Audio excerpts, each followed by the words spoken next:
Sabah xeyirli olsun değerli izleyicilerimiz. Mart ayının 9'u yeni həftədir. Xeyirli, ruzlu, bərəkətli olsun. Təbii ki gündəmdə neftdir. Bildiyiniz kimi biz 2 həftə öncə ısrarla qeyd etdik ki neftin 83, 93 və 120'lere qədər qalxması haqqında məlumat verdik, paylaşdıq.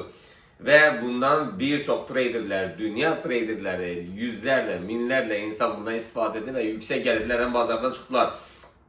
Amma təəssüflər olsun ki, bir neçə trader şənbə və bazar mənə müraciət edirlər ki, biz neft almaq istəyirik, amma artıq gecədə nə üçün? Çünki onların brokerlərində şənbə bazar istirahət günündə platforma bağlı olur. Yəni biz bunu ısrarla demişdik, dərc etmişdik.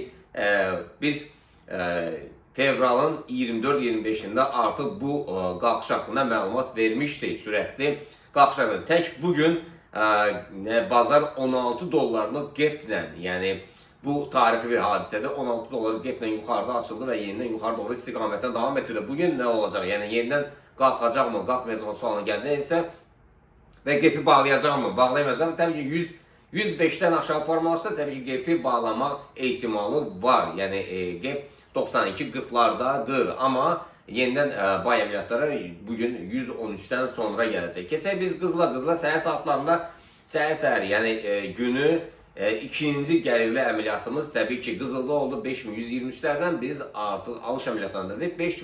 5153'lərə qədər birinci 23 sonra 53'lərə qədər take profit təyin eləmişdik. Təbii ki qiymət 5140'lara qədər qalxdı. Mükəmməl bir nəticə verdi. Bugün nələr baş verəcək? Yenidən qalxacaq mı yoxsa? Yox, yenidən alış əməliyyatları 5125'dən gələcək.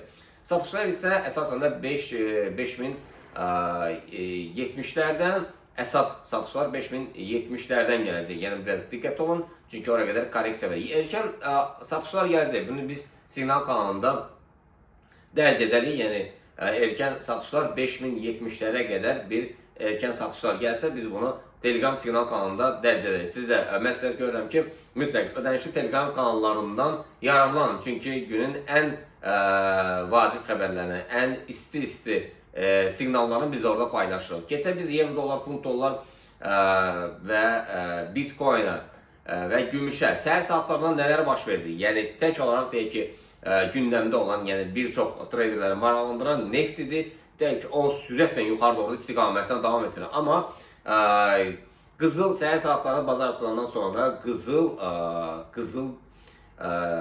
deyək ki, euro, dolar, funt, dolar əsasən yəni qızıl aşağı gəldi, bitcoin aşağı gəldi. Euro, dolar, funt, dolar və Nasdaq, S&P, Dow Jones, DAX, yəni DX, yəni bunlar gapdən aşağıda açıldı.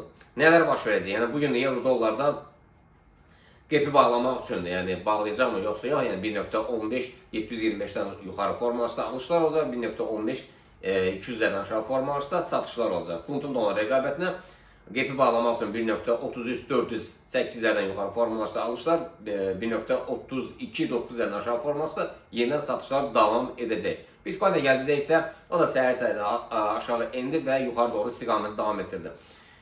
Demək, euro, dolar, funt, dolarda bitcoin-də aşağı enməsinə baxmayaraq, yəni yuxarı müəyyən qədər qalxdılar. Bitcoin-in alış əməliyyatları 68 330'lardan, satışlar isə 66 750'lərdən gələcək. Gümüş də səhər saatlardan sürətlə aşağı doğru istiqamətə davam etdi və müəyyən qədər qalxdı həmin nöqtəyə qədər. Amma alışlar 85'dən net olaraq, satışlar isə 82'dən gələcək.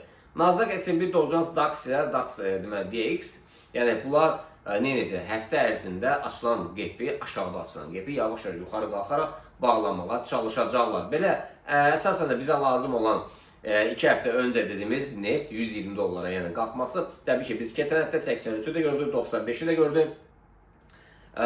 Deyək ki keçən həftənin cümə günü axşam saatlarında artıq 95'i də gördük. Biz 120'ləri gözlədik. Bugün səhər saatlarında da həmin 120'lər oldu. Bundan sonra yenidən bizlə kontaktda olun. Telegram siqnal kanalında paylaşarıq hansı qiymətlərə qədər hərəkət edəcək. Sağ olun, görüşmək ümidi ilə.